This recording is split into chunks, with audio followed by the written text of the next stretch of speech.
Aujourd'hui, je vais vous montrer que l'on peut cuisiner le saumon de mille et une façons avec une recette de maki de saumon de Norvège aux chèvres frais et tomates confites. Alors, je vais tout de suite commencer avec mon riz. Il faut choisir un riz japonais, un riz rond, gorgé en amidon. Vous allez voir, je vais le rincer une première fois dans cette eau. Et là, l'eau va devenir très blanche, très laiteuse. Regardez tout l'amidon qui s'en dégage. Donc, il faut vraiment frotter les grains les uns contre les autres pour en extraire au maximum l'amidon. Alors, il faut rincer jusqu'à ce que l'eau soit bien claire. Je vais le mettre directement dans ma casserole avec un peu d'eau et je vais le porter à ébullition pendant 2 minutes environ. C'est parti. Je passe tout de suite à l'assaisonnement du riz. Alors, l'assaisonnement, c'est très simple. Il faut du vinaigre de riz. C'est lui qui va parfumer, vous savez, le riz à sushi ou à maki. Un peu de sucre. Et un peu de sel, bien évidemment. Je porte également à ébullition. Je cherche juste une dissolution du sel et du sucre. Tout est fondu. Je laisse refroidir tranquillement.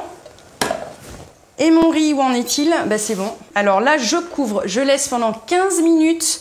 Et surtout, je ne joue pas la curieuse. Je ne soulève pas le couvercle, il me faut de la vapeur. Mon riz est cuit, je l'ai laissé reposer 10 minutes et maintenant je vais pouvoir l'assaisonner et surtout le laisser refroidir avant de le travailler. Alors, je le mets dans un bac un peu plus grand quand même que la casserole.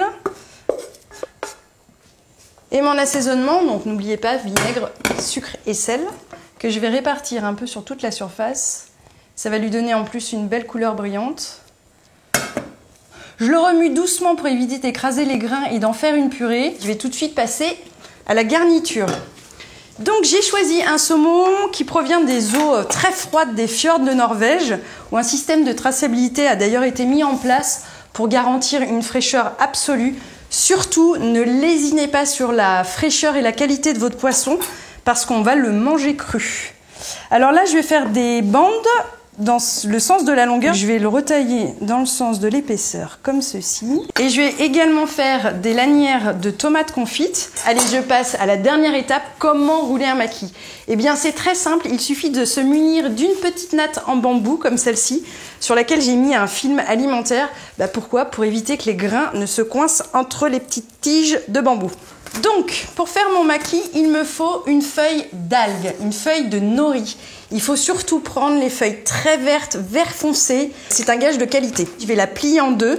Un petit coup de couteau par-dessus. Alors, on va mettre le côté très lisse au contact de la natte. Ensuite, je vais humidifier le bout de mes doigts pour pouvoir prendre mon riz facilement et le travailler. Le principe, c'est d'étaler le riz sur la feuille d'algue en bas et de laisser une bande en haut. C'est ce qui va nous servir de collant pour notre rouleau. Je l'étale et je vais essayer d'avoir une surface bien lisse et surtout très homogène. Une fois que mon riz est étalé, eh bien je vais mettre un tout petit peu de wasabi. Alors le wasabi, c'est le réfort japonais. Vous en mettez une belle ligne au milieu. Voilà. Ensuite, je vais étaler un petit peu de chèvre, donc sur la surface inférieure. Et ensuite, je vais mettre donc mes lamelles de saumon, mes petites lanières de tomates. Donc je positionne ma feuille d'algue en bas de ma natte. Et là, je vais mettre mes pouces derrière ma natte, maintenir mes ingrédients du milieu et dans un geste assez rapide, fermer mon rouleau. Là, je vais bien tasser. Et voilà, mon maki est bien roulé. Donc maintenant, je vais le couper en tronçons. Je vais un petit peu tasser les bords, voilà. Et alors, deuxième astuce, je vais mouiller la lame de mon couteau. Une première coupe en moitié. Et là, je vais recouper chaque tronçon en 3 morceaux. Les makis, on va les accompagner de manière traditionnelle avec un petit peu de sauce soja, un petit peu de gingembre mariné et puis je rajoute un petit peu de wasabi pour ceux qui aiment les choses épicées. Et voilà, mes makis de saumon de Norvège aux chèvres frais et tomates confites sont terminés. Je vous dis à très vite pour une nouvelle recette.